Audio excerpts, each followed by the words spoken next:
It's working now? Yeah, good. Okay, so let's start. A few years ago, as you can see here, I was a student, as Professor already mentioned, and now I'm standing in front of you and trying to present how to become a good vitreoretinal surgeon. And we, the whole committee, will try to do this during the next days. My talk is going to be a basic, a step-by-step vitrectomy. So, because I didn't know the level of your knowledge, I keep it very simple. Like when you are trying to cook something, you need a recipe and to put the ingredients together and obtain something good.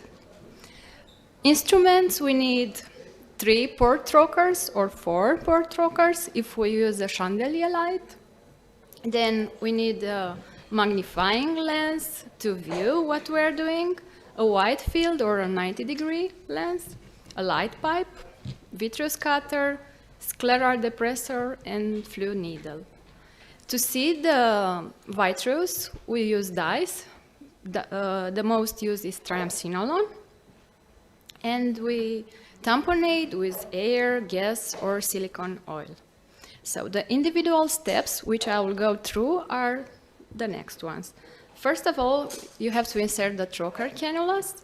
Then, depends of the lens status or the age of the patient, or also of the surgeon preferences, you can do or not phacoemulsification. Then you are focusing. You start with a core vitrectomy, induce a posterior vitreous detachment, continue with trimming of the vitreous base, then anterior vitrectomy, and internal search for retinal breaks. After you found the breaks, you have to laser or apply cryo for the break, around the breaks. Then we use intraoperative and postoperative tamponates. After we fix it, the retina, we remove the trocar cannulas and we suture or not the sclerotomy. So, for the insertion of the trocar cannulas, you need to know that sclerotomies must be placed in the pars plana, and the distance to the limbus it's in accordance with the status of the lens. If it's a artificial lens, it should be 3.5 millimeters to the limbus. If it's a phakic lens, you place your trocars to 4 millimeters to the limbus. Tips. Try to place your hand in a comfortable position before inserting the trocars. It is very important. The standard position is 4 o'clock to the left eye and 8 o'clock for the right eye for the infusion. And for the others working port, 9:30 and between 2 and 2:30. And if you are using chandelier lights, the best position is intranasally, or could be at 12 o'clock if you use a twin port chandelier from Dork. Then you have to focus. In order to do this, the light pipe is introduced in the temporal trocar toward the macula until the pupil is bright. Then the inverter is activated manually or by foot pedal. The microscope light is turned off and image is focused. There are 3 adjustable parameters: focus wheel at the biome or eyeball system, depends what you have, focus on foot pedal of the microscope, and zoom on foot pedal of the microscope. Another tip here is to start with the lowest zoom. And also do not forget about the cornea, to apply some metal cellulose to keep it moist for a longer period of time. And as our professor always said, if we don't see, you cannot operate. We start with core vitrectomy. What means core vitrectomy? Means removing the central vitreous part. Here, we hold the instrument almost perpendicular toward the optic nerve, which is different to the cataract surgery, where we hold the instrument almost horizontally. Start with clearing the vitreous immediately in front of your ports. There is danger of pushing the vitreous base forward when introducing the instrument and cause retinal breaks in the vitreous base. After we did the core vitrectomy, we'll try to induce a PVD, a posterior vitreous detachment. First, stain the vitreous with triamcinolone or trypan blue. Introduce the cannula into the mid-vitreous and inject only a small amount of triamcinolone. You can add more after if you need it. And to create the PVD, position the vitreous cutter just in front of the optic disc, increase suction to a maximum, then draw it slowly toward the lens. Sometimes this maneuver must be repeated several times. No problem, keep trying, you'll succeed. Before repeating the maneuver, cut the aspirated vitreous to prevent traction and tractional tears. Another tip, always check if the PVD is present or not. And you will notice when a PVD is induced, a lot more vitreous will appear in the vitreous cavity. Then we'll continue with the trimming of the vitreous base. We had a successful PVD. For trimming the vitreous base, light pipe and vitreous cutter moves simultaneously. Don't forget this. And pay attention to recognize the vitreous in the light pipe cone. Coming closer to the posterior pole, you can estimate the vicinity to the retina by looking at the shadow of the vitrector. Take care.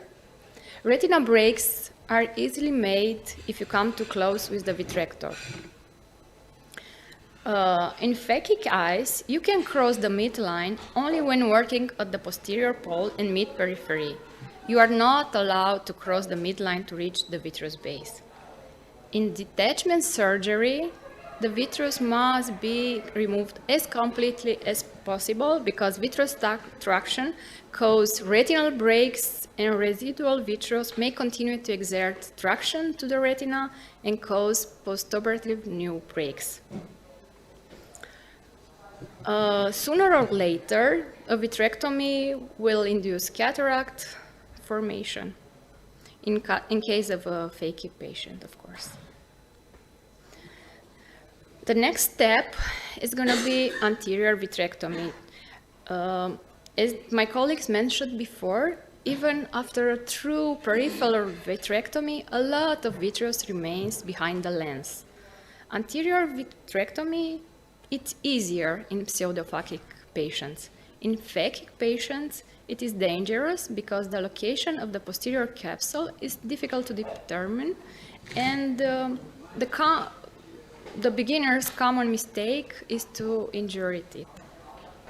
Don't forget that the lens touch is often caused by light pipe or endolaser probe or pushing the infusion port into the lens during indentation. Always when you are operated, don't forget the other intraocular instruments and focus only on the opening of the vitrector. After we clean the eye, we have to search for the retinal breaks. This should be performed in every case of vitrectomy, even if in low-risk cases at the end of the surgery. Make sure you visualize the entire retinal periphery, 360 degrees, up to ora serrata, and the scleral depressor should move constantly when inspecting the vitreous base. We discovered the break, and we have to cover it, to fix it, to say it like this. We will use laser photocoagulation. Help you with the scleral depressor to see the break if it is too peripheral, and surround the break with 1 to 3 rows of laser burns. A laser treatment can be filled in water filled, silicone oil filled, or PFCL filled eye. In air, it's gonna be more difficult to see. Mark the location of the breaks with endodiathermy or laser sports, and take care, do not overtreat. This may result in mini explosions, choroidal hemorrhages, retinal breaks, or predisposed to postoperative tears. The further you move the laser probe away from the retina, you will notice the larger the resulting spot size is on the retina. You can use also cryotherapy for peripheral breaks. Intraoperative tamponade, we can use a fluid air exchange, which is an important step in detachment surgery. A PFCL tamponade, it's important to attach the retina. It must always be completely removed because it damages the retina. Air tamponade, what means? It's exchange the water against air. To perform it, you hold the fluid needle in front of the optic disc in water-filled eye, switch from water to air. The water is aspirated by holding the tip of fluid needle into the water. After a while, you'll recognize a water level at the posterior pole, and it's better to leave a little amount of water at the posterior pole than to risk to touch the retina or the optic disc. PFCL tamponade, it's very important. It helps you when you have a detached retina. You should inject PFCL slowly. If it's injected too quickly, it can induce retinal damages. Never inject PFCL in the direction of the macula. Start with the injection nasal to the optic disc, and then move the cannula slowly toward the lens, leaving the tip of the cannula in the PFCL bubble to prevent the formation of small bubbles called fish eggs.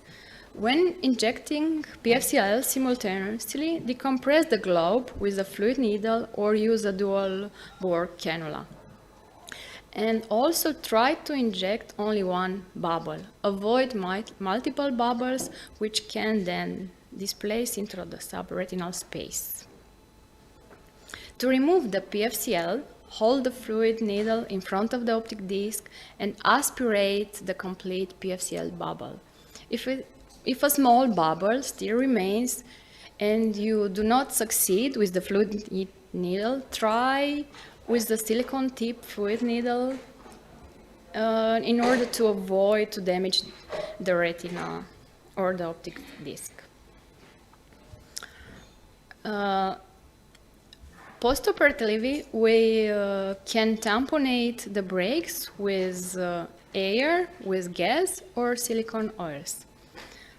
The performance of a tamponade depends very much if you use a trocar system with valves or without valves. It's especially important for a silicone oil tamponade. If you use a system with valves and inject too much silicone oil, there is a danger to an excess pressure and occlusion of the central retinal artery. Air tamponade is indicated to reduce postoperative bleeding, to tamponade for macular holes, or to reduce the risk of endophthalmitis. Another postoperative tamponade used could be gas, light or heavy silicone oils. After we tamponade, we have to remove the trocar cannulas. You remove them in the following order. First the instruments, trocars, then the chandelier light, and finally infusion cannula to avoid hypotension when removing the trocars. Now we have the sclerotomies, depends of the size. 25 or 27, usually you don't need to suture them. 23 you can suture with an 8-0 Vicryl, and 20 gauge with cross suture of Vicryl 8-0. And with this, I would like to thank you for your kind attention. Thank you. I would like to ask you something, Ioana. Yes, please. Tomorrow you're going to be in the, let's say, in the work stations. All these things that you said, is it possible to be? What would you think tomorrow? It would be a nice starting point. I was thinking also today, I was talking with Matteo, that maybe I should start with this tomorrow morning again. It's my pleasure. It's going to be my pleasure. No problem. Thank you. Thank you. I would like to thank Dr. Usu. Now we're going to change